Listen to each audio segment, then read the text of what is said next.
Hello, everybody, and welcome back to Werewolf the Apocalypse Purgatory. Let's shut off windowed mode. I gotta do it that way because I can't game capture it for some reason. It just doesn't work, and it's probably me. It's probably me being too stupid to figure it out on my OBS. But hello, everybody. Happy Friday. I'm super excited to keep playing this. I noticed when we stopped yesterday, I was already 19% finished with the game. So, yeah, I assume by next week I'll be done, which is crazy considering I'm still going with Werewolf the Apocalypse, the Book of Hungry Names, but that's neither here nor there. I'm super excited to continue along with Samira. When we left off, we were with Alexander, who I'm kind of miffed at because he made us sit out in a cafe in the wintertime, and we took a little health damage. We got it back when he bought us a cappuccino, but still kind of a jerk move. Not gonna lie. Hello, happy Friday. Welcome in. But let's continue on, shall we? We're doing some research into Andre, the leader of the Wolf Father Pack, who are very clearly, I think, supposed to be Cult of Fenris guys, and they hate refugees, and they're kind of racist and terrible people, so that's fun for us. And we're going to a castle for some reason. The snow had melted slightly, the sun washing it away with bright rays that bounced off the remaining patches and directly into my eyes as I shielded my gaze. Fixing my gaze instead on Alexander's long blue coat up ahead, I followed him as he strode through the crowds of tourists with ease. I knew he had grown up here. Well, we know that already. Didn't someone say that to us? Or didn't we mention that in the bar that he was half Polish? So I think we knew that he already grown up here. He had gone to a boarding school. Right, that was another thing that we said. I mean, we can ask about the boarding school, I guess. I don't know anything about boarding schools. Not a thing. Me, Huddy, knows nothing. I knew he had gone to a boarding school here. Apparently his grandparents on his father's side had been wealthy. I had heard vaguely from Kaja that there had been issues with his mother being Korean, but she was unsure of the details. Heading out of Castle Square, we turned down a small, quaint road lined with local shops selling decadent chocolates, not just regular chocolates, decadent chocolates. Steaming pierogies, delicious, and assorted souvenirs for tourists. I continued on. How is being I guess that is balanced, I guess. I guess I'm a balanced Toronto. I'm balanced sad right now. I continued on past it all. I had done the touristy thing during university and had no interest in it now. Alexander turned a corner up ahead of me, momentarily disappearing from my gaze as I jogged through the snow to catch up to him. I turned down a long street lined with chained cast iron gates on one side and the staggered brick walls and lofty stained glass windows of St. John's Archcathedral. St. John's Archcathedral. Interesting. On the other, a white arched alleyway in the middle, harmonizing them both. Why are we so far behind him? Come on, catch up. Alexander was waiting within the alleyway for me to catch up. Hurrying beside him, he gestured around him. According to Tsutsana, last night the group of refugees attacked her around here, right? This is another member of the pack, Andre's pack, right? And she was like, yeah, totally. It was totally the refugees who attacked me. Really? She was this specific? I asked skeptically. No, you're right. We're just here for fun, he responded dryly. I couldn't help but grin as he continued. She said it was near the church. He pointed to St. John's Archcathedral. And that, I quote, of course they wouldn't respect the sanctity of a church. She's not even religious. But Tsutsana's not even religious, I said incredulously.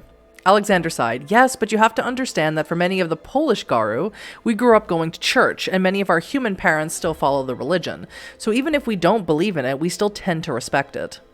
While it may mean that what she said was true, Alexander said, or at least partly true, she could have also added it to her lie to make it more believable. Either way, that is what we are here to determine. With that final pronouncement, Alexander and I began our search.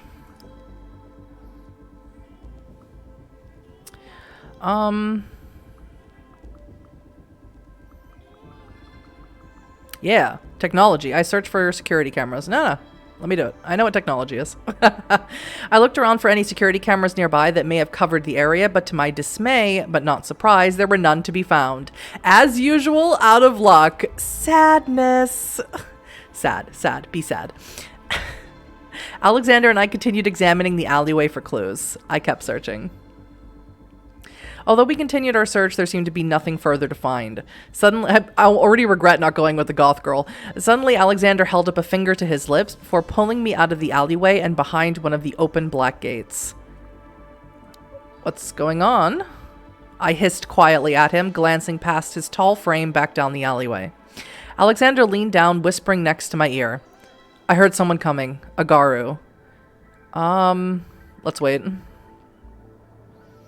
I wanted to jump out to confront them, but I held back and waited. I could hear them pause, but could not tell what they were doing. Ooh, yeah, we can use our stealth. I slowly crept forward.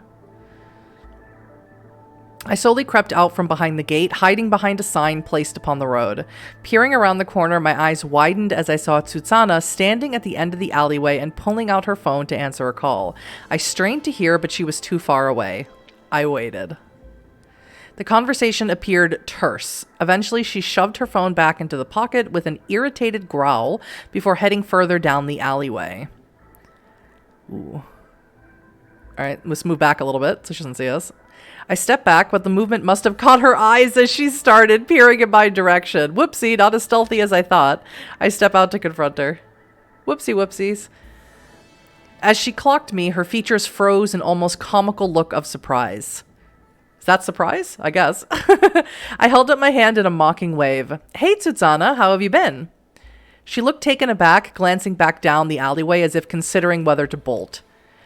Good, good. Listen, I need to get going, actually. She doesn't look like it's surprise. She looks like she hates me. She looks like it's total contempt. Hey, wasn't this where you said you were attacked? Hey, actually, girl. A shocked expression raced across her face before she quickly turned, shape-shifting into her lupus form. I immediately shifted as well. Yeah, let's get her. Get her. Krynos. No, I'm kidding. Oh, it won't even give me the option. That would have been so funny. That would have been so funny because I would have picked it. No, maybe I would have picked Glabro. I don't know. But Lupus, I guess, the follower. I guess. Whatever. I was Lupus, the wolf form. I was a wolf. My body doubled down in pain. My arms and legs cracked and twisted. My skull fractured and reset itself in a different shape, fragments of bones crawling under the skin. My skin was rippling and sprouting fur. I howled in agony. When the pain subsided, I was a lupus I was not a lupus born. I was Lupus, a wolf, seeing the world in smells and sounds. Not a lupus born. I don't know, maybe Samira is a lupus born. I have no idea. I took off after her. Theurge. Hopefully, we would not come across anyone. Yeah, just two wolves running through the streets of Warsaw. That's not unusual. Could end badly for everyone. Hopefully we would not come across anyone, but if anyone did see us, they would most likely only think we were two large dogs. Yeah, I guess that's true. Tsutsana and I had the same pace, but she had a head start, and I knew I could not catch up to her in time. Thankfully, Alexander had anticipated this and moved to the end of the alleyway. He quickly stepped out in front of her, arms wide, as he cut off her escape, forcing her to skid to a halt. Let's get her. I'm over it. I'm over the chasing. Tsutsana hostile -3. Alexander neutral 0. He did not like that. Oh my god. He's mad at me. I rushed forward to attack her, but Alexander shouted, "Enough, Samira. Come on, I was at 3 rage. Of course I'm going to attack her." I growled at him, but he gave me a warning look, signaling for me to shift. Oh, come on. I am not in my wolf form, he said to Tsutsana in a calm, patient voice, and now neither is Samira. Take this as a sign of good faith that we just want to talk. Boring. Come on, let me kill her. Tsutsana gave an annoyed growl, but shapeshifted back to her human form. I hesitated, unsure what to say. I took high rage and high sadness for a reason. I'm unhinged. I'm unwell. Alexander motioned for me to speak, but I hesitated, unsure what to say. I was about to speak when a loud mechanical screech drew my attention. Out of the corner of my eye, I saw a black bird land on top of an iron gate nearby. Ignore. I want to talk. Whoopsies. Use technology 5 times during a playthrough. How was that technology? Yeah, exactly. Tsutsana was the priority, not some bird. How was me ignoring the bird technology related? I'm confused. The blackbird let out another loud screech as other birds began to swoop down and by its side, together forming a jagged barrier on top of the gate. A sudden loud buzzing filled my ears as I turned to look at one of the lanterns upon the wall, the thick matting of insect corpses that had coated it now coming alive as they started to move in waves across the wall. I took a peek, Jack. Click. I pulled up my phone, snapping a picture. Whatever creature these were, I wanted evidence of it. Tsutsana's eyes widened as she too noticed the unnatural birds. Tsutsana is hostile. Good. Tsutsana turned to me, her eyes blazing with fury. I knew it! You are working with the worm! No, I'm fucking not. Like, yeah, that's like the cult offender. Bad dog. I mean, birds are just government drones. I mean, you know what? I know, Jerry, whatever you're in the chat, it always turns somehow to Fallout, but, you know, Fallout 4 says that birds are just government drones, so... No, I find it super... You're working with the worm. I find it super funny that that's, like, the cult offenders, his whole thing. Not funny, haha, but funny, like, they see the worm everywhere, like, the worm is it. Like, everything that's not them is the worm. I think it's perfect. It's great for antagonists in your game. It's amazing. No, I'm fucking not, Tsutsana. I don't know why they're here. She did not look like she believed me, but I had more pressing matters to deal with. As we watched, the blackbird jumped forward as it landed in the snow with an ominous thud. Its form began to bubble and hiss, its skin stretched like a handful of putty, pulling and twisting as it started to grow. It let out, L-E-T. It let out another raucous cry, but seemed disinclined to move further as we stood frozen, watching the bird that now stood at about half our height.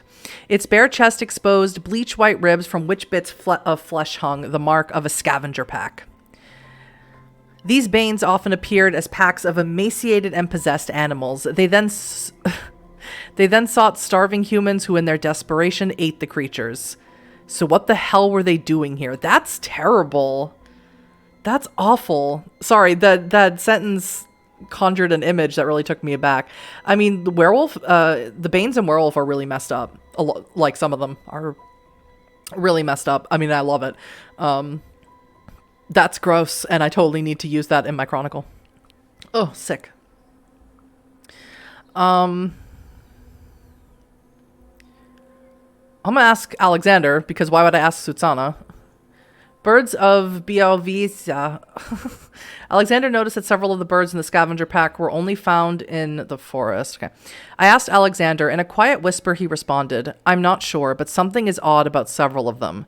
He indicated one of the birds. That species is mostly found only in Białowieska forest, not Warsaw.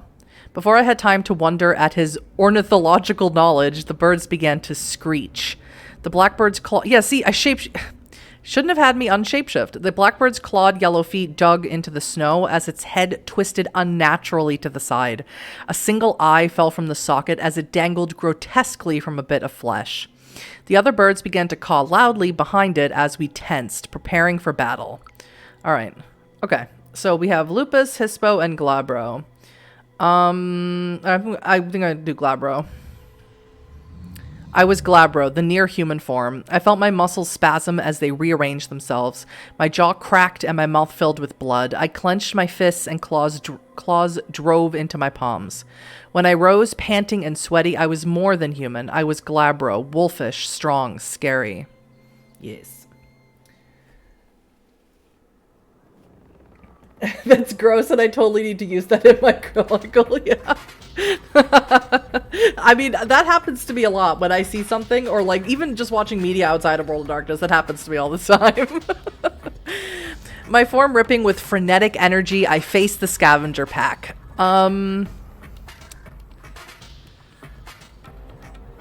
Okay, I don't... Oh god, look at this imagery. Sick, sick, sick, sick. I mean, I could just jump in and attack, but I'd like to, like... If I pick assess the situation, can I also, like, pick my best target? Because I'd like to pick my best target. I would like to do the opposite of Sierra in Book of Hungry Names, who is bad at every possible aspect of being a werewolf. Wisdom! Look at me. I assessed the situation. As a Glabro, I had to be more strategic when fighting against the worm spirits. While I could easily overpower them, scavenger packs like this one would prove to be more difficult, but I had a plan. Okay. Ooh, I have a ward, right. What is Living Ward? What's that again? A shield against lesser spirits seek to harm. Yeah, let's use... Yeah! Oh my god, I have the beer bottle. Why would I use... I could use that, especially in my Glabro form. But I'm going to use my Gift of Living Ward. Let's use a gift. Why not? I closed my eyes, feeling the faintest gatherings of spiritual energy start to encompass me as I invoked the Living Ward. An echoing howl reverberated in my mind. My eyes flew open to see a slash of wolf claws, a vibrant aura of sage green emanating from the wolf spirit that granted the gift. It swirled around to surround my body in powerful defense. Now I can attack. There we go. Look at me. Look at me. Doing it. I'm doing it. Rushing forward, I slashed at the blackbird, my claws sinking deep into its flesh. One of the other birds rushed at me, striking at me with talon and beak, but it bounced harmlessly off the force field of the ward. Turning, I caught it in my grip, squeezing until its neck snapped within my hand. Expertly dodging and weaving, I continued fighting the other scavengers, impervious to all attacks. Corpses soon lay littered across the ground until between the three of us, the scavenger pack had been defeated. Tutsana and Alexander shapeshifted back to their Hamid forms. I shifted as well. I'm gonna lose my rage. Tutsana kicked at one of the scavengers in disgust before turning to me, a look of begrudging acceptance on her face. She complimenting me? Ooh, no, I don't want to be friendly with her. Not bad, Samira. I grinned at her as she scowled back, but I had lost the menace of earlier. I took stock of my situation. I feel fine. I feel fine. I was barely wounded and felt exhilarated after the fight.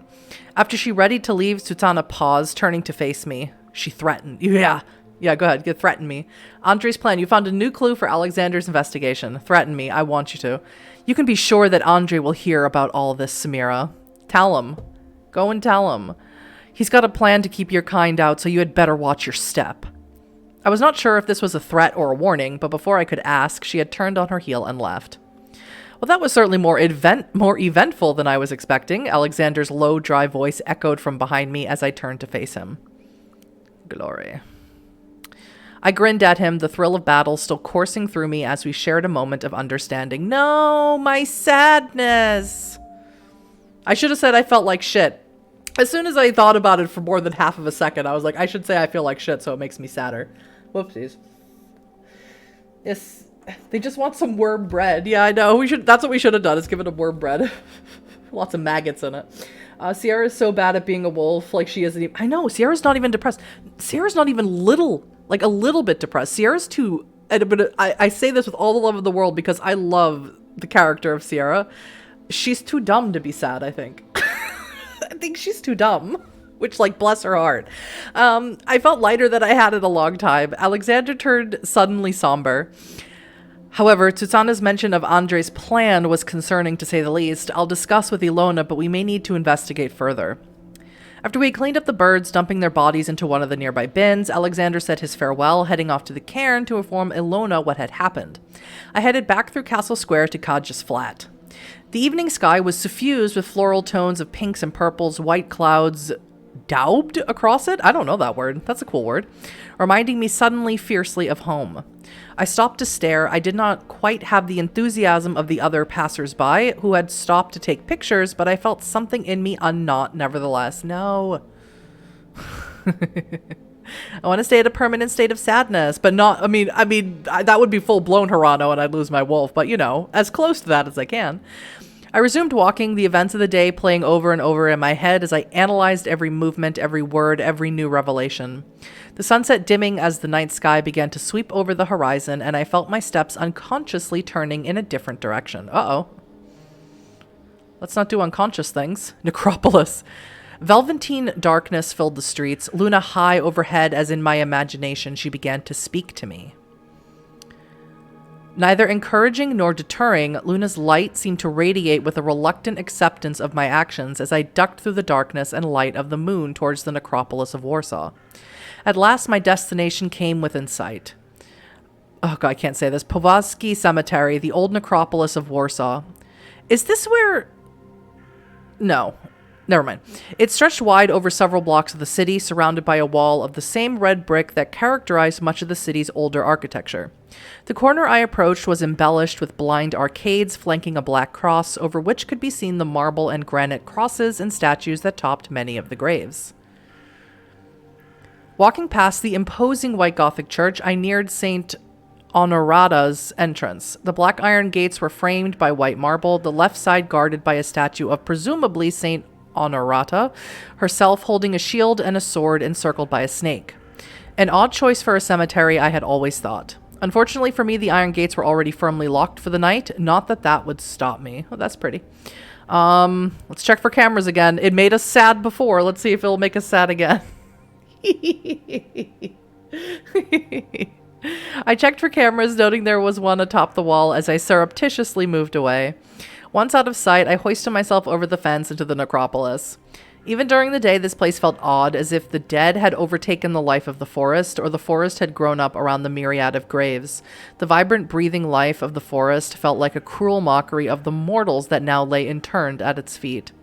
Fortunately, winter and the darkness of the night moderately assuaged this clash between the living and the dead, the thick snow creating a unity between the dormant trees and stone graves. Well, let's see. Okay, this is hard. I don't want to say indifferent. This is hard because I'm trying to decide if at peace or terrified would make me sadder. Which one would make me sadder? I don't know. I'm trying to pick which one would make the attempt to make me sadder. I'll say terrified. I don't think that's right though. My intuition's usually dead wrong. Get it? Because we're in a graveyard. I picked up the pace, hurrying through as I tried to ignore my rising fear. Graves filled every direction I looked, the shadows between them thickening in the bright moonlight above. I walked quietly along the snow-covered paths, my mind returning, as it often did, to home. In Afghanistan, cemeteries had become commonplace. My brother had even told me that in Kabul, they were running out of space for the small, thin slabs of granite that marked the thousands who had died. Cemeteries there were filled with people. Children ran amongst the jagged stones, but not to mourn or play, but to earn money by sprinkling water on the graves, a traditional practice believed to absolve the dead of their sins. Pulaski Cemetery could not be more different, with its quiet solitude and ornately carved monumental graves. My attention was caught by one in particular as I walked past. Oh, well, that's what would make me sad. There's a beautiful, huge cemetery in the city that I live in, and it's gorgeous and huge. I think it at one time used to be part of, like, the royal or the nobility of the I guess the monarchy. The King of Württemberg used to own that whole area, and it looks like something out of a palace, out of a time past. And there are a lot of graves that are children's graves that are really ornate. They always make me sad when I see it, because they're both beautiful and obviously sad. So that's what I'm going to pick as soon as I fix my necklace. There we go. A child reading a book. The snow had melted on him, leaving lines reminiscent of tear marks down his face. As I watched, his stone hands slowly moved, turning the page of the book as he read onwards. Blinking rapidly, I stared as I saw the statue resume its original state. I quickly hurried onward, shaking off the unsettling feeling. I mean, the real sad option would be to go home and never leave. Yep. Yep. That was so funny last time when I said, like, oh yeah, I've been to this cafe before, and it made me lose a point of sadness, or it made me gain a point of happiness, however you want to pick it. Because if I'm not rotting in bed, I'm not depressed, right? I love it. At last, I drew near to the place where I had buried Qasim's ashes. Oh my goodness. In Afghanistan, Qasim would have been buried in a grave in the traditional way, but the Bialoviska sept had no choice but to send his ashes to me. Hiccup. It was probably illegal to bury him here, but I didn't care. This country had taken enough from me. The least they could do was allow me a beautiful, peaceful place to lay him to rest. I hope he liked it. When I had buried him here, the peaceful grassy knoll covered in small white wildflowers nestled beneath the whispering greens had seemed the perfect place. Yet now the snow covered all, temporarily trapping that life in its frosty hands. I took a step forward, then paused, hesitant to break the pristine pall. This had been a mistake. Coming here now felt a mistake, as I stared at the blank patch of snow, empty and cold. Katsim was no longer here. Why had I even come? Stay. Come on. Really let it soak in. Stepping resolutely onto the snow, I walked over to where I had buried him as I took a seat, ignoring the cold. Oh, we could weep. We could weep, but let's talk to him. Let's talk to him. I feel like that. Let's talk to him. Let's just do it. Sorry it took me so long to come back here. My voice was quiet amidst the silence of, there we go, of the graveyard. I continued talking to him. No! Telling him everything that had happened. No! See, I'm always wrong. My intuition is always wrong. Never trust me to... No, come on. Never trust me. Damn, I should have just wept. I should have just openly sobbed.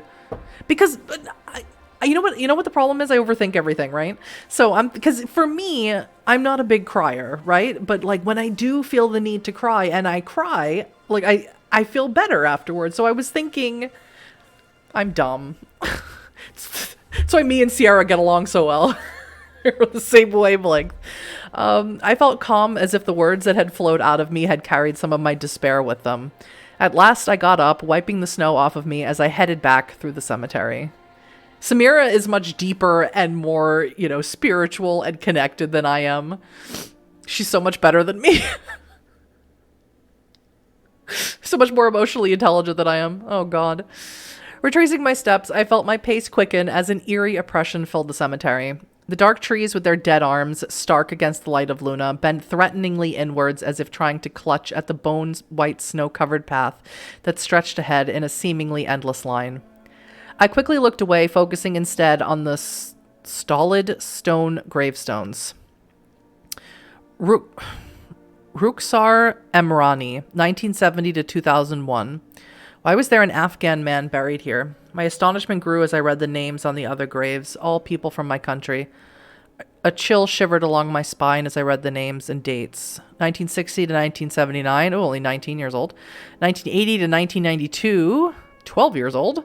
1860 to 1880, 20 years old. 1991 to 2001, 10 years old. That's awful. Oh, that's terrible.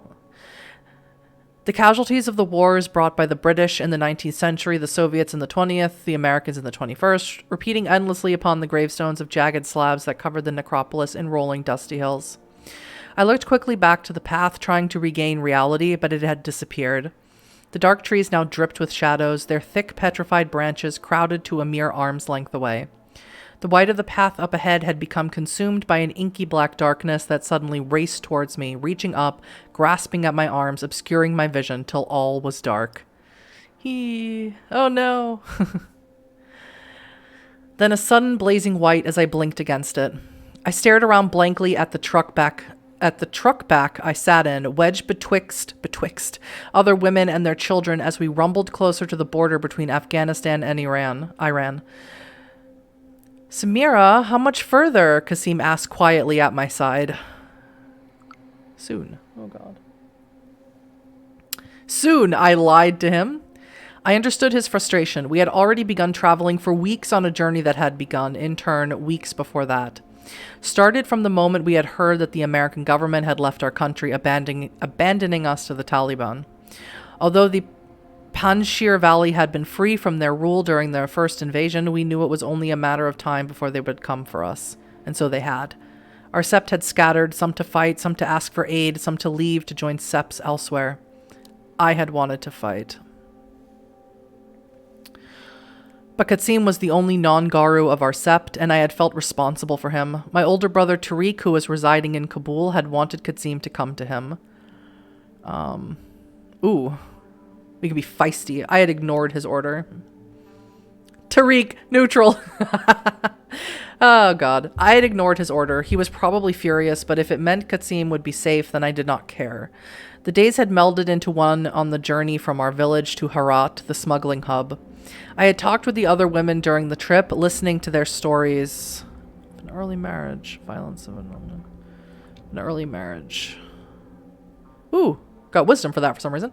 I knew early marriages were common, but it was still horrifying to hear from women who had been young girls when they were married off to old men, forced to have children year after year until they bore a son. It was hard hearing those stories of lives so completely different from my own. I wished I could help, but all I could do now was hope that they would have a better life away from here. The truck rumbled along, shaking us in our seats as I considered my choices. After Herat, we would have the choice to go to either Khosan or Zaranj in order to cross the border into Iran. Khosan had the least likelihood of capture, but it meant we would have to swim across the deadly Hari River, while Zaranj was where Taliban soldiers often lay in wait and thus meant a high chance of capture. Well, this is interesting that we're making these decisions because obviously we know where these decisions end up with Qasim dead and us in Poland. And we know it's based on the other nightmare that we had that something happens to Tariq. So this is really interesting. I wonder where this is leading. Let's go to Khosan, I guess. I would go to Khosan. I was confident in my chances of carrying us both across the Hari rather than encountering the Taliban with their guns. That was what I was thinking. Oh, I can't read that. The Harirud of Khosan. The storytelling had long died out now, sapped by the weariness of the long trip. A weariness that settled now in my bones as I closed my eyes, the sounds of travel creating a jarring rhythm that at last soothed me to sleep. Opening my eyes, I looked out across the Harirud, the Hari River. We had arrived. It was time to cross. Something seemed off about this, a faint stirring of my consciousness that quickly died away as I watched the rushing waters, the white crests of the rippling waves vivid against the deep, dark waters that lay beneath. Qasim looked fearfully at the river. Be brave. Be brave, I said fiercely, not knowing that I'm going to murder him later by accident. He nodded, though his eyes were still wide with fear as I took his hand. We leapt in together, beginning to swim as the current beneath us pulled gently at our feet. A man swam past us, smooth and confident, as he neared the other side. And then he was gone. Qasim and I stared at each other in shock that grew to horror as all around us the others slowly disappeared, pulled beneath the waves by something below. Ooh. I stayed to fight. Give me some rage. Qasim, go! He looked frantic, but obligingly swam to the other side. I let out a sigh of relief as I saw him reach the other side. Relief that all too soon disappeared as I felt something curl around my ankle and drag me under. I kicked hard, feeling its grip loosen as I turned to face it. A creature of uncountable limbs of bone and mottled flesh, cracked and broken as it floated in the river, impervious to the current. It stared at me, its face twisting into a friendly grin that filled me with terror. We attack it. I swam forward in one powerful motion, swiping at the thing's face. Its eerie grin turned to surprise before with one powerful, overwhelming wave of water, it disappeared. No, the water's cleared, and I'm so happy about that. Look at how happy I am. Man, the water's cleared, a still blue surrounded me, the sun high overhead as I stared around me, calm, clear, safe. All right, just pick all the options that aren't me being cool and badass. The hunt is on. Finish chapter 2. Because apparently me being cool and badass makes me less sad. Which makes sense. Let's be real. Opening my eyes, the snow-covered necropolis appeared before me once more. The chilled stillness of the cemetery followed me as I turned away from the stone forest of the dead and back to the city streets of the living. Whoopsie doopsie. I'm so bad at this. Okay, it looks like I picked pretty much the same choices everybody else did. Trusted Alexander, pretty close to... That was a 50-50 split. You ignored a vision. Did I? I don't remember. You chose caramel cappuccino. Well, there was only 2 choices, so 50-50. You didn't discover the truth about Sutsana. All right, you don't have to call me out in my terrible decision making. And you went to Khosan. Yeah, okay. Yeah.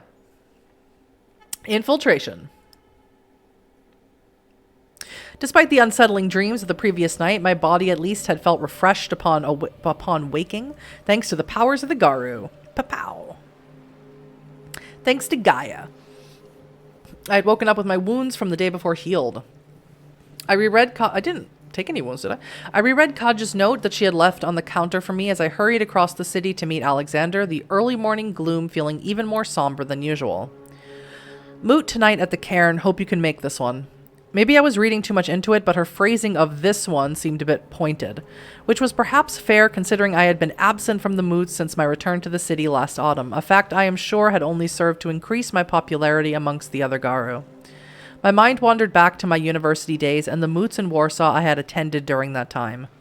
Annoyingly intense. I had spent most of the time on my phone trying to tune out the increasingly deafening arguments of the other Garu.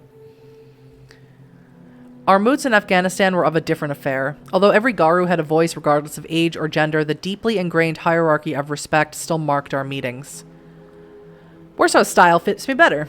I like all the yelling and the screaming.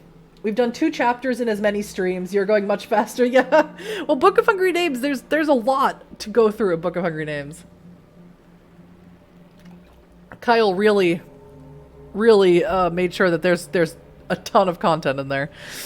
Warsaw's style fit me better. I enjoyed the unbridled freedom of saying whatever I wanted. Yeah, whenever I wanted. While the nature of the moots meant that sometimes the arguments prevented a solution, it also allowed the opportunity for solutions to be reached more quickly. Felt my resolve strengthen. That's what I'm looking for. I'd like to restore a little bit of willpower here. Condition healthy. Yay! Oh, it can't be sad and healthy at the same time. The thought of the moots filled me with an inner strength as I recalled the time when I had let myself speak freely. I reread her note once more, contemplating what to do. Yeah, why wouldn't we go? Why the hell not? We are already not sad, so... No, we're really gonna be not sad. For the first time in a long time, I felt inclined to attend the moot. Oh, look at me. No sadness for me. Brother. I went from 4 Harano when we started to 0. I'm just too cool. I'm too good at being a werewolf. I felt my heart lighten at the thought of being amongst my kin once more. I met up with Alexander on the footpath that meandered alongside the Vistula, a sprawling river that cut the city of Warsaw neatly in twain. This surging, rushing, awe-inspiring behemoth was so very different from the shallow, jewel-blue Panjshir River near my valley, where we had swum and played as children. Swum? Where we had swum? We had swam? Where we had swum? I actually don't know. English is hard and dumb. He seemed on edge. Look at my boots. They're so cute. Although he retained his usual air of irritating calm, there was an edge about him today. 0 Harano. I greeted him happily. Hello, my sadness has been cured. Nice to see you. I greeted Alexander, noting that while never burgeoning with enthusiasm, he seemed more distracted than usual. In fact, the more closely I observed him, the greater sense I had that he was almost dreading the events of today. Alexander indicated the river path, and we started along it. The snow buffeted at our faces as we fought against the harsh winter wind that whistled in our ears, the noise amplified by its unhindered path across the great expanse of the Vistula. When he had messaged me last night asking to meet here this afternoon, he had been vague about where exactly our destination lay. Based on our route, however, I had a shrewd guess as to where we were going. A guess that was soon confirmed by Alexander, who raised his voice above the sound of the wind and the rushing waters. I did not want to say over the phone for obvious reasons, but for today we will be breaking into the Wolf Father's headquarters. Surprise! I turned to stare at him in astonishment. He spoke as if we were simply paying a visit to a local bakery rather than a guarded werewolf lair. I could hardly believe what I was hearing. Why would this make me lose rage? Sounds fun to me. But wouldn't it be... Why would this make me lose rage? I don't understand, but it would be really funny if we showed up there with no rage. That would be... If I can't be... Okay, if I'm going to be no sadness, then I'm also going to be... Because I picked high rage, high sadness. And I'm going to no sadness, then no rage. That doesn't make any sense. That makes 0 sense. Oh, man. Alexander looked like he was now perhaps second-guessing this decision, but too bad for him as I began excitedly plotting in my head. We continued down the riverside path, the Vistula flowing relentlessly beside us. Its steel gray surface was dotted with sharp-edged floes and grim boats that struggled against the fierce winds. Each icy breath stabbed at my mouth and throat as I pulled my scarf tighter, looking out at the overcast sky that lay heavily overhead. The horizon of water and sea merging as a single thick slab of gray that filled the air with an oppressive gloom. All right, I'm not losing the willpower because it's taken forever to get a willpower option, so I'm keeping that one. The despondency threatened to overwhelm me. A drifting current of despondency began to overwhelm me at the dismal sight. There we go. I felt my steps slow. There we go. Get a little sadder. I felt my steps slow as the oppression filled my heart. I wanted to turn back, but Alexander continued on and I had no choice but to keep up. I focused this is perfect. I got too happy too fast, and then the sadness catches up to you. That's how that works. I focused instead on our destination. Most packs like mine and Alexander's typically met up either at Apocalypsa or the Cairn, and I'd always found the idea of having an entire headquarters devoted to your pack to be a strange one. I voiced my thoughts aloud to Alexander, who agreed. It is unusual, however the Wolf Father pack has always been unusual in and of itself as the first of the packs in the city. Even now they see themselves as the true heirs of the wolf, our true nature, and as such deserving of an especial honor. An especial? Not just special? Then why can't everyone join? I asked irritably. Alexander looked thoughtful. It used to be that way. In the past, any Garu who was believed to truly embody the renown of the wolf was invited to join.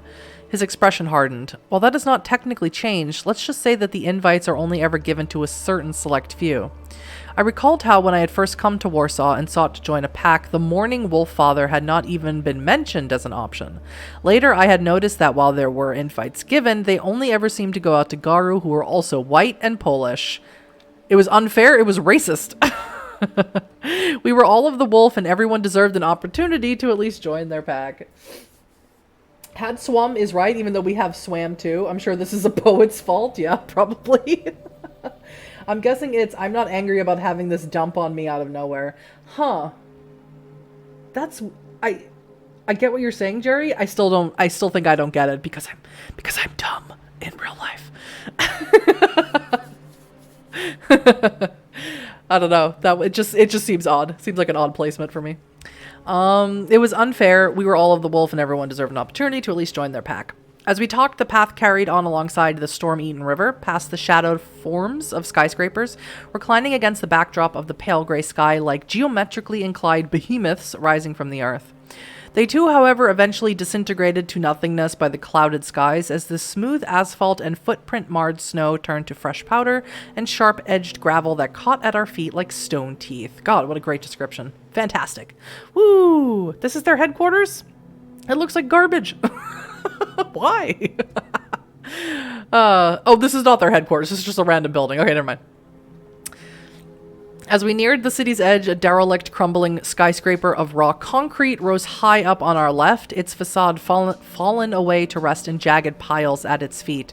The destruction was all too familiar, obviously. Obviously. The images of war-torn landscape of my homeland filled my mind, of buildings blasted away by the bombs that felt relentlessly tearing through stone and brick and flesh. No, it is their headquarters, the Wolf Father headquarters, Alexander said quietly as we turned off the main path and made our approach. Why is it so crappy looking? What's wrong with them? There was a sense of wrongness in the air, yeah, you think?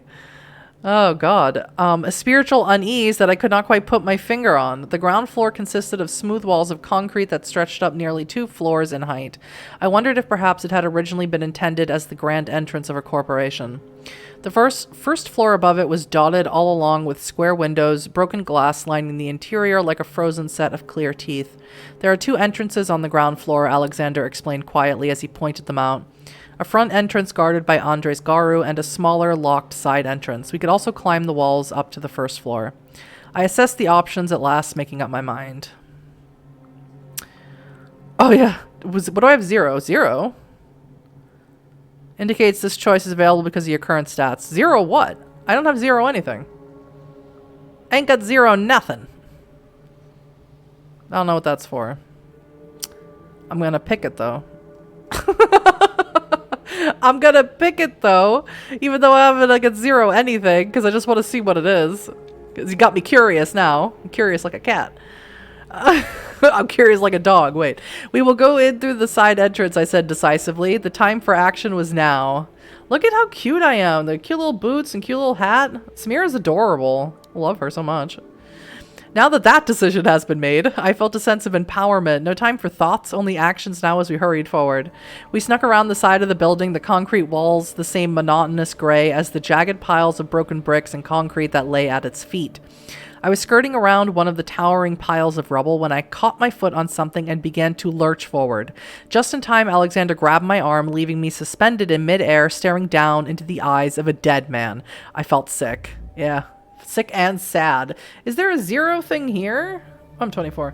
My honor's not super great. No. Nope. Okay. I think that was a mistake. I felt sick, staring in disbelief. Alexander pulled me up. We both gazed in horror at the massive lacerations stretched across the corpse's torso. Ugh. He was clearly not Polish, and I wondered with a sickening feeling in my stomach if he too had been a refugee. I grabbed his phone. I impulsively took his phone from his pocket, a sickening lurch in my stomach as I opened it to see a background of him and a woman, presumably his girlfriend or wife. The Garu who had done this would pay. Oh, dear. Oh, welcome in. Maybe 0 bitches, since we haven't had any romantic partners yet in the game. Is there a romance in this game? I mean, if I have 0 bitches, that is a perfectly valid and fair thing to call me out on. I don't even know if there is romance in this game. It'd be amazing if there was. I vowed in my heart that I would make whichever Garu had done this pay. We need to go, Alexander said quietly. No, we just got here. I stared at him in disbelief. There's a dead body and you want us to just leave? Well, what do you suggest we do? He asked with eyebrows raised. I thought you were the pack leader. If you are the pack leader, I shouldn't be saying, like, no to you. Right? We need to call the police. Oh my god, we could call the police on them, but they would probably just kill all the cops. The Andres pack, the Wolf Father pack, we'll just kill all the police. So what would that really matter? Meh. I'm also fine with that outcome. We need to call the police, I argued. It's stupid. I would never actually pick that. I just want to see what he says. We can call the police after we leave, Alexander responded calmly. But right now we need to get into the building first. The man is already dead. There is nothing more we can do. I thought we were in the building. I thought we broke in. Yeah, fine. Sure. I just wanted to see what you'd say. I hated it, but he was right. There was nothing to do for this man anymore, and we needed to get into the building. After taking a few photos for proof, I followed Alexander to the side entrance, a solid black steel door with an old-fashioned keyhole. Ooh. Let me see if I can pick the lock. Ooh. Like a ghost. Use stealth 5 times during a playthrough. Yeah. I've got this, I said confidently as I leaned quickly past him, pulling out a lockpick. As soon as I inserted it, I immediately realized what the problem was. I turned the handle and the door swung open. Alexander laughed softly, shaking his head. The Garu have always been somewhat lax about security, especially ones as proud as the Wolf Father pack. Andre has been trying to instill a sense of duty in them, but, he shrugged, apparently old habits die hard. It would be so funny if we called the police on other werewolves. That would be so funny. It'd be a little bit of a tearing of the veil, wouldn't you say? The belly of the beast. Inside, the sounds of the river rushing and the whistling of the wind and snow instantly ceased, replaced by a heavy silence broken only by the sounds of our footsteps, echoing on the concrete floors. The smells of must and stone that filtered through the hallways only heightened the sense of oppression as we crept silently through the abandoned building. Approaching a decrepit staircase of crumbling concrete, we began climbing it up to the next floor. I felt an unexpected thrill of adrenaline, similar to that which I had felt when exploring abandoned buildings as a child. Yeah, until I had found the dead body, that is. Yeah, maybe, possibly.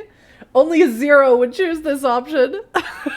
That's me. I am a 0. Hello. How many hot people there are? They'd be mad if there was no romance? I mean, honestly, yes. Honestly, yes.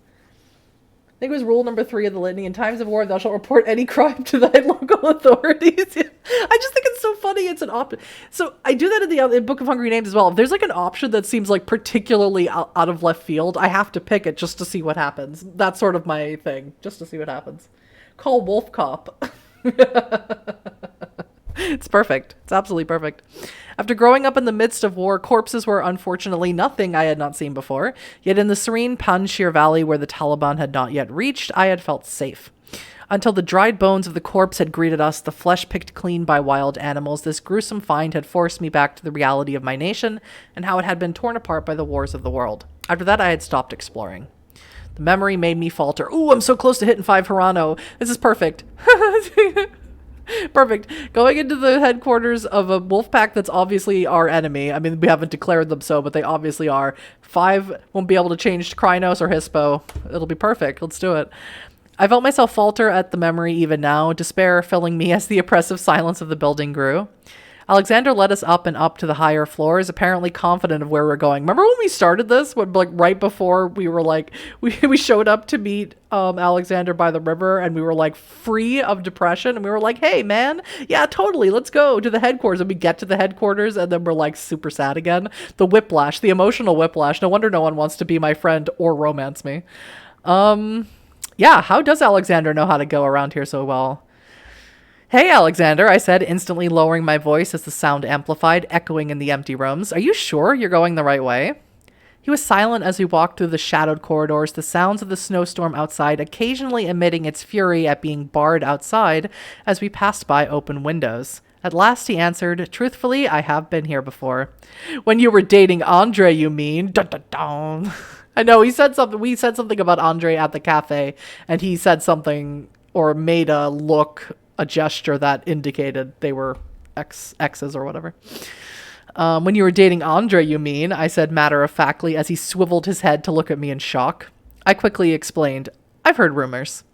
Alexander sighed, cutting me off. Yes, all right, we dated, and it didn't end well. He clearly did not wish to say more, and we continued on in silence. Ooh, look at this place.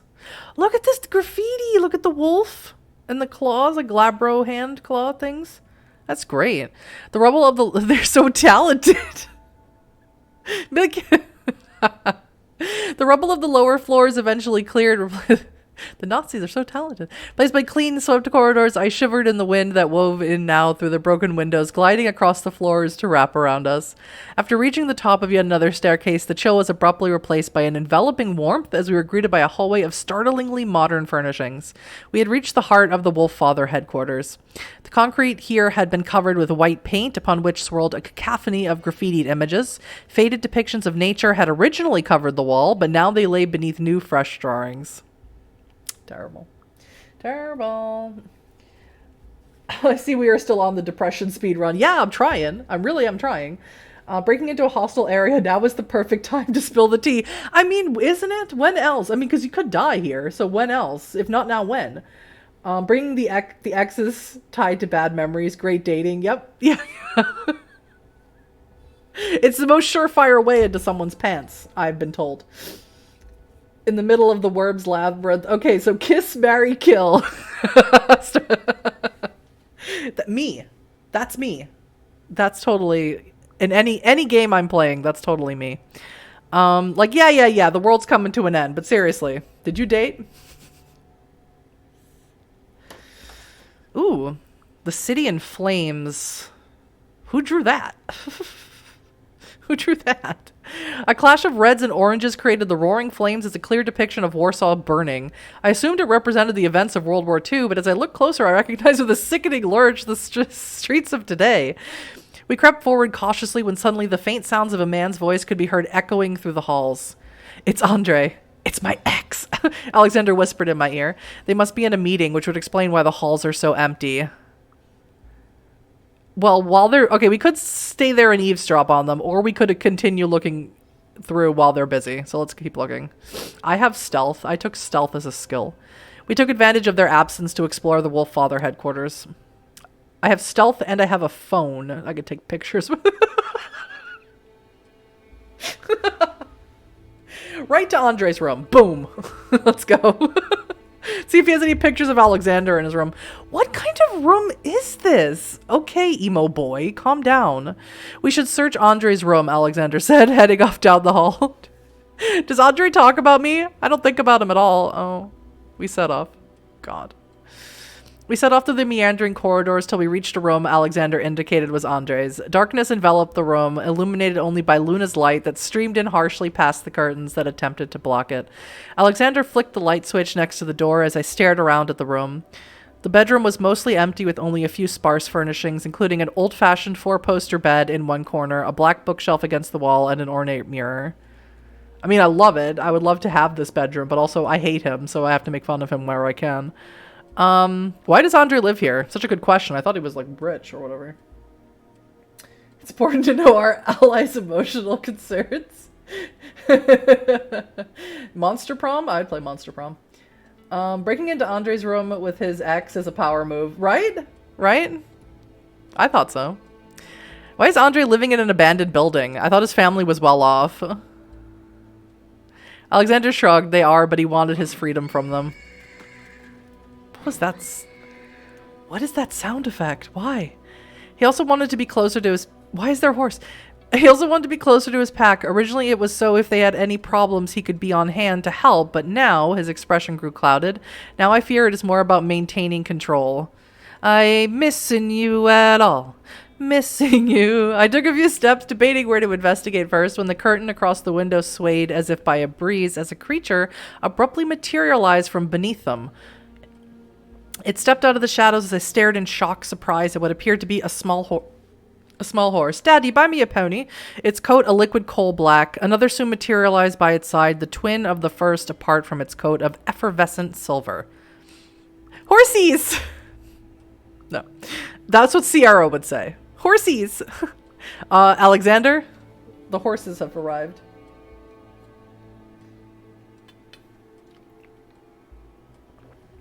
If you get caught, they just make out on top of his bed. I mean, that's the only possible solution. Because when else are you going to get the chance to do that?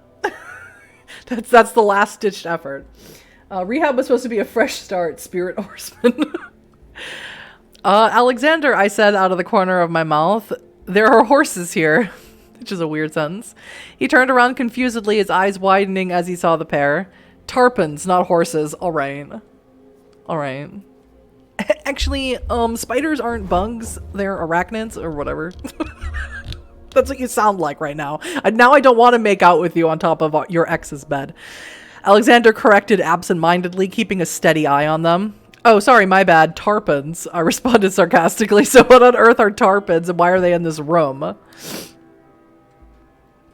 And why is this a technology role?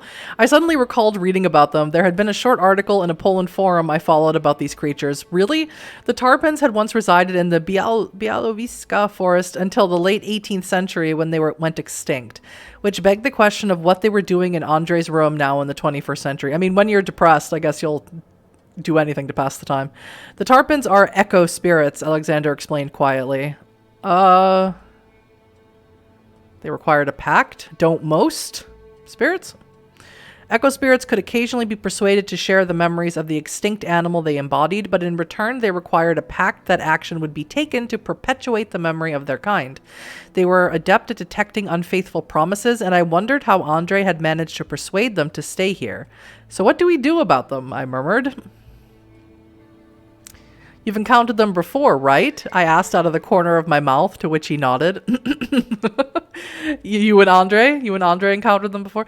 Yes, Andre had befriended them a long time ago while he was in Bialowiska forest. He had told them about how he wanted to defeat the worm, and he had asked for their help.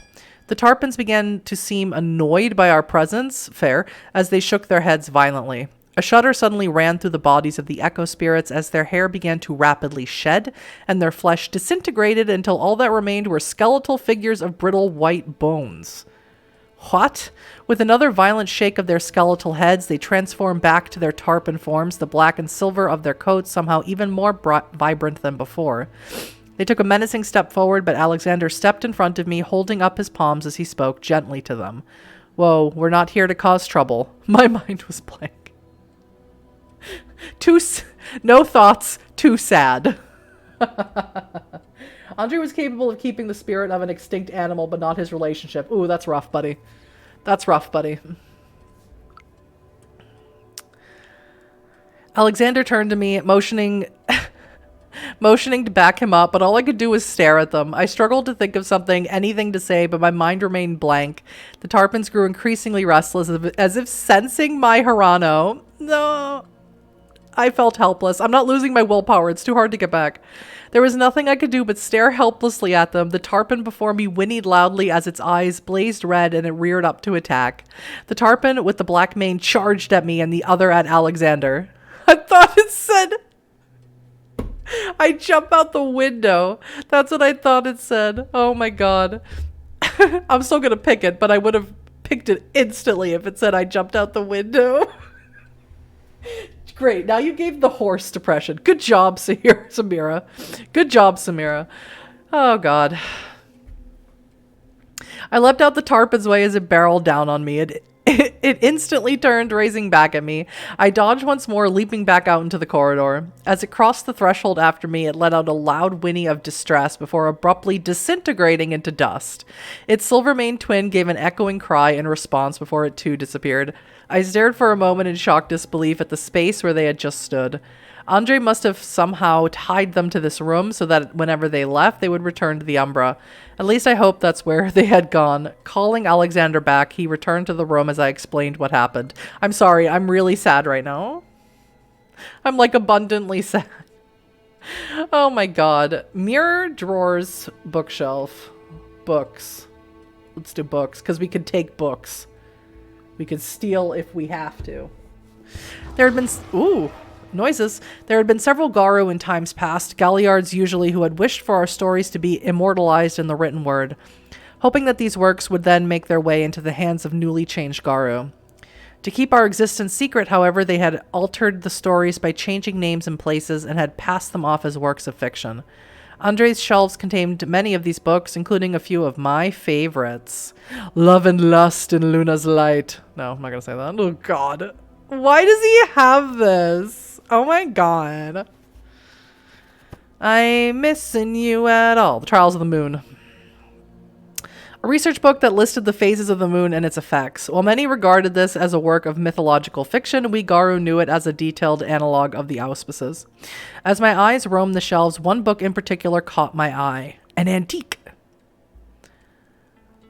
I was more of an ebook reader as a glasswalker, but even I could tell this book was ancient. It looks like the Necronomicon. I pulled it off the stand, the leather-bound cover feeling unnervingly like dried skin. I resisted the urge to drop it, instead holding it gingerly between my fingertips as I began leafing through. As I read, the ideas initially appeared reasonable, encouraging its readers to fight the good fight against chaos, presumably the worm. Reasonable until the book began to ever so slightly diverge, insidiously weaving in ideas that grew increasingly repugnant. Keep reading. Yeah, I did it! I hit 5 Arano! And I got allowed despair to triumph. I did it. I did it, everyone. I felt a sense of unease, but I plowed onwards, my horror growing as my eyes looked upon one's ends. They're gonna kick me out of this pack.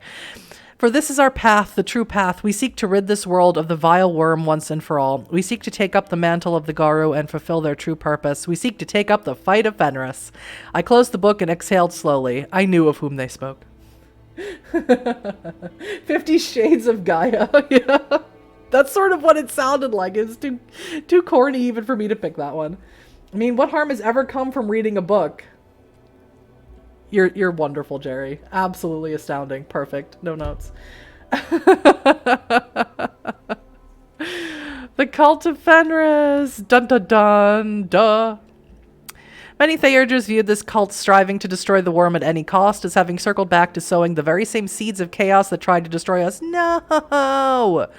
I just got to 5. Don't make me lose it. The creed of every hate group. Damn it. Andre had a book supporting the Cult of Fenris, a fanatic group determined to destroy the worm no matter the cost.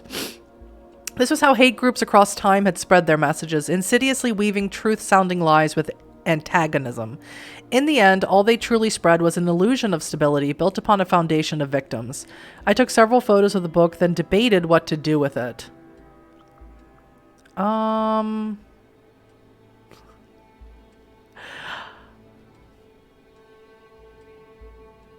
All right, I've taken... I don't want to take it. I don't want to take it because it's creepy and gross. And I don't like it. All right, just gotta put it back. Just put it back. Let's put it back. He's already going to be like super sussy, though, because I messed with his horse spirits. I don't know. I don't want it, okay? I don't want it. Put it back. I took pictures of it, that's enough. I don't want it. I shoved it fiercely back onto the shelf before resuming my search. I've seen enough of The Evil Dead, I don't want it. Alright, bookshelves. We did bookshelves. Let's go through his underwear drawer. Alright, now to his underwear drawer, where the real secrets are. I felt a bit uncomfortable rummaging through Andre's undergarments. But I knew that was often where people tended to hide things as I tried to not think about what exactly I was touching. Look at him. What a punchable. In German, we would call this a Backpfeifengesicht, or someone who with a face that deserves to be punched, is a German word, and that's what I think of when I see this face. As I dug down, my hand closed upon a square wooden object. I nervously pulled out what was revealed to be a small photo in a black frame. Yep, it's two of them together. See, Alexander, he still loves you. But you don't want him, I promise, babe. Andre was stood in a park somewhere, looking carefree and happier than I had ever seen him. His arm was wrapped around Alexander, who gazed at him affectionately. Oh, let's give it to him. Let's give it to him. I wordlessly handed it to Alexander. A deep line of pain. If I'm going to be sad, everyone's going to be sad. A deep line of pain momentarily etched itself into his face, as he stared at it for several moments before silently returning it to me. I know that we're inside of an enemy werewolf's headquarters, and it's really dangerous, and they could come in at any moment, and we're in his personal bedroom. But can I ask what happened between you guys? Can we take the time to talk about it? I said hesitantly. His expression turned carefully blank. My pack leader doesn't like me. His expression turned carefully blank. We broke up. That's pretty much all there is to it. He handed the photograph to me, turning away as I placed it back in the drawer. Give me 1 second. Give me 1 second. Sorry. My dog wants out. 1 second. I'll be right back.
Sorry about that. Let me get into the, always goes to windowed mode. Off. There we go. There we go. 33%. Look at us go. His expression turned carefully blank. I can't say that word, blank. We broke up. That's pretty much all there is to it. He handed the photograph to me, turning away as I placed it back in the drawer.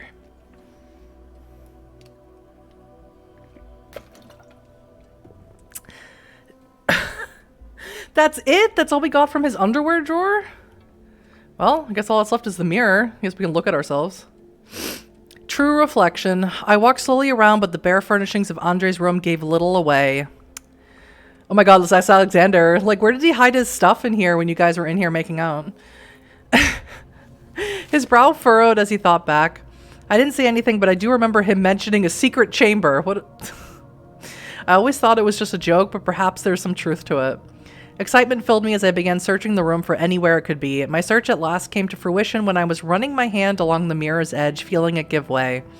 Excitement ran through me as I pulled it open. Behind the antique mirror had been carved a rectangular tunnel that stretched far back into a foreboding darkness. I step inside. Yeah, I do. The light from the room instantly extinguishing as the mirror snapped shut and the darkness overpowered all. Oh, man. All right. I want to go down the tunnel. All right, I'll lose a little willpower to go down the tunnel. I want to see. Let me see. Okay, maybe I was a little scared, but I remained calm as I pulled out my phone and turned on the flashlight. I started making my through when I heard a voice calling behind me, nearly jumping out of my skin. Whirling around, I saw that to my relief, Alexander squinting at me as the light shined in his face. Samira, what the hell is this? And could you please turn that flashlight away? I obliged, responding, I'm not sure, but I'm going to check it out. I continued through the tunnel, hearing him following behind. Oh, excuse me. After several meters, the passageway ended in a small circular stone chamber that stretched high above our heads. As we stepped inside, the flashlight fully illuminated the eerie scene. Yellow newspaper clippings lined the wall directly across from us, emblazoning headlines that screamed of death and destruction, accompanied by brutal images of vicious attacks. Okay. To its left, newspaper clippings from a more recent time had been posted. These ones, however, were not as easily read, for someone in a blaze of fury had shredded them to pieces, claw marks tearing across the walls in thickly gouged, bloody lines. Let's look at the older ones. Many of the clippings were from several decades back and contained reports about attacks on villages across Poland, of a destructive force for which no cause could be found. The cult of Fenris. Dun dun dun. This only confirmed the suspicions I already had after my previous findings. I could tell by Alexander's face that he too now feared the same. Spend a point of willpower to examine the newer ones? Yes. Annoying. Shredded fury. Someone, presumably Andre, had shredded through the newspaper clippings about the border. I'm impaired because I have no willpower. Damn it! I knelt down to piece together the scraps of paper. Suddenly, I let out a harsh exhale as my trembling hands held up a fragment that depicted the all too familiar scene of the border. I carefully placed the pieces back on the floor. I had already lived through that particular story and had no need to read it further. I'm glad I spent my willpower on it then. After taking several photos, Alexander and I left the room, closing the antique mirror behind us. All right, so we did Andre's room. Where's my time at? Oh, good, a collection of clippings about murder. Always fun. Yeah, that's always part of the list of green flags for a boyfriend. He has a murder room. Room number 2, whatever that means. Guns. Guns is what that means. Jesus. This isn't a room. This is an arsenal. Exploring through the corridors, I caught sight of a heavy steel door that had been locked with a thick padlock. The center had been carved with a crude etching of the Krynos form carved into the steel by a razor-sharp claw. I tried the handle, but the door was firmly shut. Can't talk. I picked the lock, because I can. Because I'm good at it. Pulling out a lockpick, I quickly got to work. After a few minutes, the lock opened with a snap. Alexander and I entered the room, flicking the switch on. A single fluorescent light bulb overhead flickered once, then weakly illuminated the room. Shelves and shelves of weapons filled the room to the brim. Assault rifles, machine guns, fighting knives, grenades, even a few sniper rifles. I stared at them in horror. What the hell does he need these for? I muttered. I'm so adorable. I keep saying but Samira is so adorable. I love her outfit. Did he always have these? I asked. Alexander shook his head, still staring around in disbelief. Not to my knowledge. In fact, he's always been very staunchly anti-gun, believing that we are weapons enough as werewolves. Well, he certainly changed his stance on that then, I said sarcastically. I wandered the shelves, taking pictures of the weapons while I debated what to do. We need to let Ilona know. I'm going to let Ilona know about this, I told Alexander before texting her the photos. Ilona immediately responded, her grim tone obvious even in text, telling me that Andre would be held accountable for this at tonight's moot. That's going to go over really well. With one final horrified look at the shelves of weapons, we left the armory, the Krynos leering at us in the dim light as the door shut behind us. It's going to go over like a lead balloon. Room 3. Alexander and I split up in order to widen our search. Most of the rooms were filled with cots or simply broken glass and rubble. But one immediately caught my eye, a painted white door decorated with a werewolf symbol. Ooh. Which one should it be? Should the Black Furies. I love them. I think Tutsana is supposed to be a Black Fury. The symbol represented that of the Black Furies, a werewolf paw print with claws extended and its pad in the shape of a crescent moon. I pushed open the door, wrinkling my nose as I entered a messy room smelling strongly of sweat. Clothes and trash were strewn across the patterned rug-covered floor and the twin bed in the corner whose covers had been carelessly tossed to one side. Posters of heavy metal and rock bands and some anime characters lined the walls above a grunge couch and a well-worn punching bag in the corner. Doesn't look well-worn, does it? I've seen worse. I was not sure what, if anything, I would find, but a quick scan could not hurt. Yeah, go for the laptop. Oh, there's a little sugar skull, a little Dio de los Muertos skull down here. That's amazing. I opened the laptop and began searching through. Most of it was games, while the few documents that were on there contained no useful information.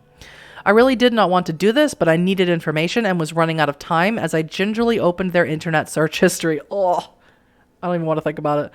And instantly wished I could wash my eyes out with bleach at what I found. Hi. Why would high sadness mean I'm not a prude? Okay. I don't see the connection.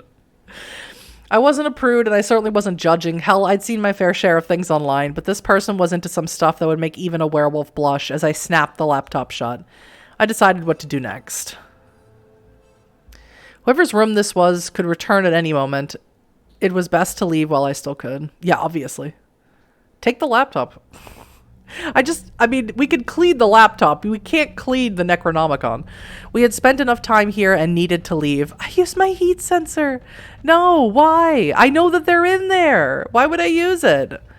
To see if they're there? No. Why destroy the element of surprise when we could die? That's fun. That's more fun. That's funner. We had spent enough time here and needed to leave. We began silently making our way back down through the Wolffather headquarters when howls rang throughout the corridors. Shit, they must have noticed we were here. We immediately took off sprinting. Turning a corner, we skidded to a halt as two Garus stared at us in surprise.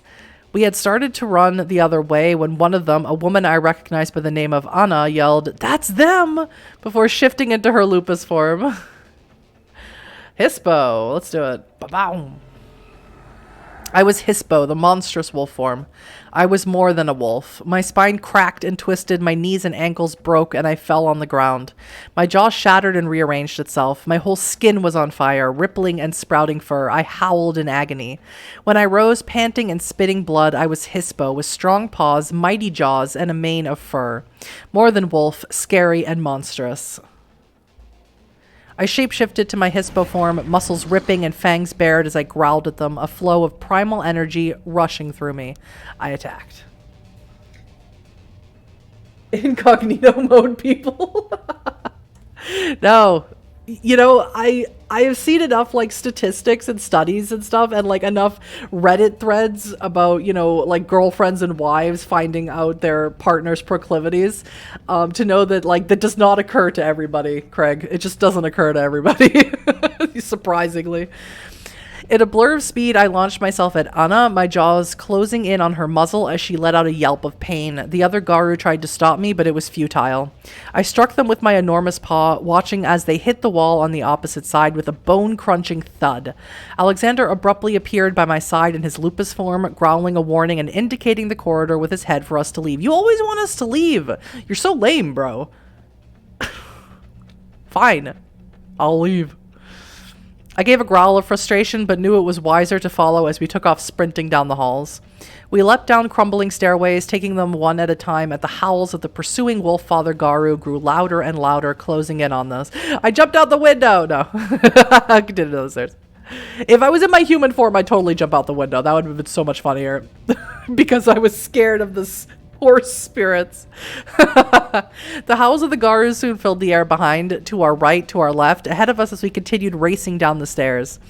Skidding to a halt, we faced off against several Garu who blocked our path with fur raised and wild looks in their eyes. Yes, I looked around wildly for an escape route, spying an immaculate glass window to our right. I had just enough time to think wryly about how, of course, we had found the only unbroken window in the whole goddamn place before I launched myself through. I had to go to the window anyway. Bummer. Ouch. Ouchies. Aw, poor baby. The window shattered, glass slicing across my fur. I felt the sudden force of the wintry storm tearing into me, before I landed heavily onto the alabaster ground below. We immediately took off running, hearing the howls of the Wolffather pack behind us eventually fade as we raced across the city towards the cairn. Once we had made it far enough away from the headquarters, we slowed our pace and shapeshifted back to our Hobbit forms. I shapeshifted back. Oof! 3 rage gone. Gone. Bummer. Alexander and I at last came within sight of the cairn, taking a short breather just outside the gates. Relief flooded through me. Condition healthy. Seeing the sacred grounds of our cairn strengthened my resolve once more. Ducking in through the main entrance, we made our way across the silent grounds. The grounds seemed quieter than usual. An uneasy stillness thickened the air as our paces slowed. We needed to investigate. Uh-oh. It was too hard to ignore. I turned to Alexander. Something's not right. My steps instinctively turned away from the entrance of the cairn as I followed the unnerving scents. A violent shift in the air made us start, followed by a feeling like a burning knife across my throat. We immediately rushed around towards the back, where the feeling was emanating from a scent of acrid melted steel growing stronger the closer we drew. The cameras were broken. I glanced up towards the cameras the Sept had put up, but to my shocked surprise, they were all broken, smashed in as if by an enormous fist. The red brick walls of the Colosseum were now a white speckled mottled gray in the evening gloam. They towered high, casting a long dark shadow over the white snowy grounds and the enormous circlet of exposed foul-looking soil that had been etched into it. At the center of the circlet stood a silent hooded figure, this one right here, two enormous animalian spirits guarding silently on either side. The hooded figure slowly raised their head to reveal the features of Tomas. I recognized him. I recognized him as a Theurge member of the Wolf Father Pack. Alexander and I exchanged glances. He must have been sent by Andre. His face was gaunt with dark, dead eyes that made me shiver. He was attempting a rite. A rite of what?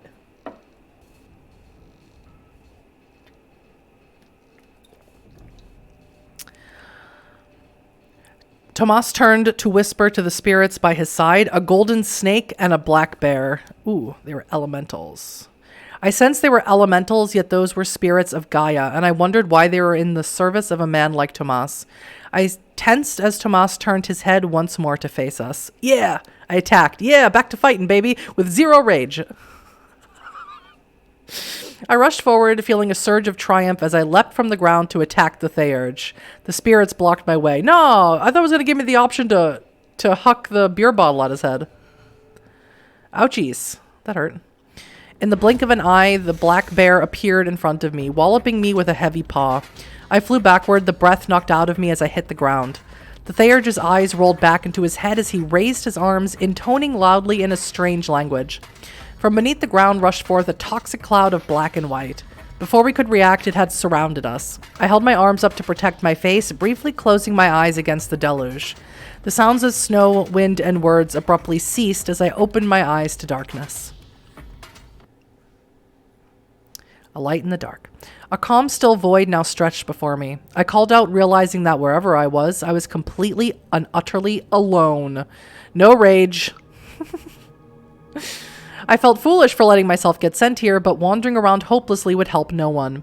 I looked around for anything that could guide my way. In the far-off distance, I spotted a faint line of light glimmering. It could be a trap, but I had no other choice as I set off towards it. Drawing closer, I saw the lights were actually thin wires of steel that softly glowed. When I tentatively touched one of the wires, I found it soft to the touch despite appearances, yet coated with a substance that clung cloyingly to my hand. My cell phone. My cell phone.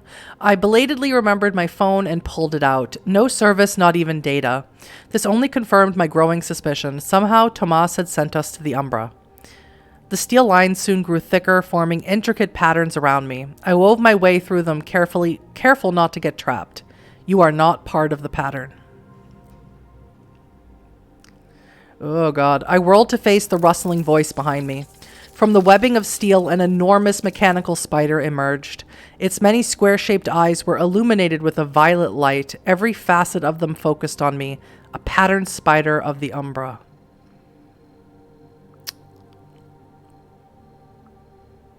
I mean, the life of the Umbra. That's both yes, and also yes and no. Let's say that. They served numerous functions here in the Umbra, including spinning and protecting the steel webbing that I now recognize as the very structure of the Umbra itself. There are many varieties of patterned spiders. I wondered nervously which one this was as I responded to its statement.